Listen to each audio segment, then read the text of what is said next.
Bonjour tout, bonjour mes amis, ravi de vous retrouver. Nous allons voir comment calculer la moyenne générale. C'est nous avons note 1, note 2, note 3. Nous avons note 1, c'est pour la matière 1. Note 2, c'est pour la matière 2. Note 3, c'est pour la matière 3. Chaque matière, il a son coefficient ici. En exemple, par exemple, la matière 1, coefficient 2. La matière 2, coefficient 4. Et la matière 3, coefficient 5. Le poids de ces notes-là, si on va faire égal la note C2, étoile, le coefficient de la matière, ça veut dire étoile, plus la note D2, étoile, le coefficient de la matière 2, plus la note 3, ça veut dire E2, étoile, coefficient de la matière 3. On fait OK. Voilà, nous avons ces notes-là avec leur coefficient. Maintenant, le total du coefficient, c'est la somme de ces coefficients-là. Donc, je clique et je glisse de I1 jusqu'à K3, bien E3 jusqu'à K3, et je valide. Donc, la moyenne, on prend tout ça, on va le mettre entre parenthèses, on va diviser par le total, ça veut dire L3. Voilà la moyenne ici de le premier élève, ça veut dire la note de l'élève numéro 2. On va cliquer sur accueil, on va changer le nombre de chiffres après les virgules. Et voilà le nombre de chiffres après les virgules de cette méthode-là. Maintenant, si on va appliquer ça pour les autres notes, on va faire égal.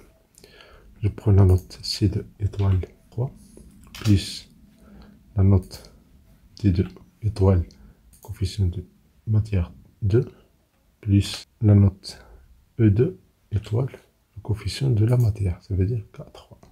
On prend ça entre guillemets, si on fait tout ça, on va le diviser par la somme, on va prendre les coefficients E3 jusqu'à K3, diminuer le nombre de chiffres après la virgule, et voilà la moyenne ici. Si je fais ici moyenne, attention, si je copie en bas, vous voyez, il y a des erreurs. Donc, la solution dans ce cas-là, c'est que, on va voir déjà pourquoi, si on fait double-clic, voilà, on a les notes, mais on n'a pas les coefficients. Si je prends cette cellule-là, vous voyez, les coefficients sont ici.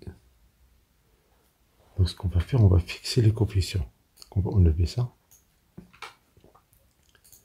Et pour fixer les coefficients, par exemple, dans la matière 1, c'est toujours avoir la cellule E3. Je clique sur E3, je clique sur F4 pour avoir un dollar qui fixe la ligne et fixe la colonne.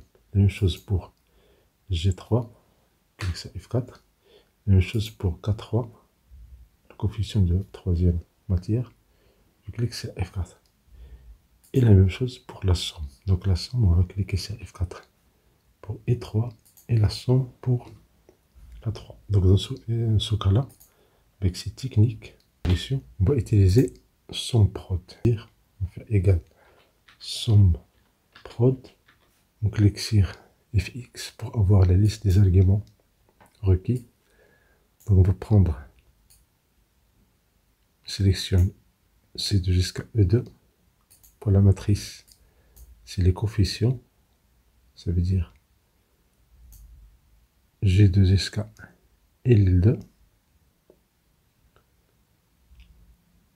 Bien G3 jusqu'à L3, ça veut dire les coefficients de matière 1, matière 2, matière 3.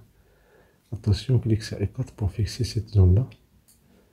Si on fait OK, on a le total des notes. Et puis on va diviser par la somme. On prend le total du coefficient, ça veut dire G3 jusqu'à K3. Bien, GKL, 3 coefficients. On clique sur F4. On fixe. Ferme la parenthèse, on fait CTRL Entrée et on fait un double clic. Voilà, vous avez ici deux solutions. Le plus important ici, c'est que si par exemple la matière 2 n'a plus le coefficient de la coefficient 6, vous voyez, une seule formule, elle valide tout ça. Matière numéro 2, c'est la coefficient 7. Matière numéro 3, c'est le coefficient 3.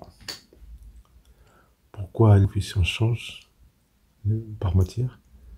Si par exemple, si vous avez cette feuille-là, vous pouvez faire clic droit, copier, choisir une copie, créer une copie, et vous validez. Et là, vous avez ici par exemple les sciences, ou bien les lettres, ou bien les techniques, ou bien les sections. Dans chaque section, vous avez ici les confessions correspondantes.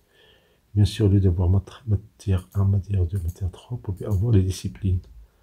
Par exemple, les maths, sciences de l'ingénieur, etc., etc. Merci pour votre temps, merci de cette chaîne, merci d'activer les notifications pour recevoir des vidéos agréables.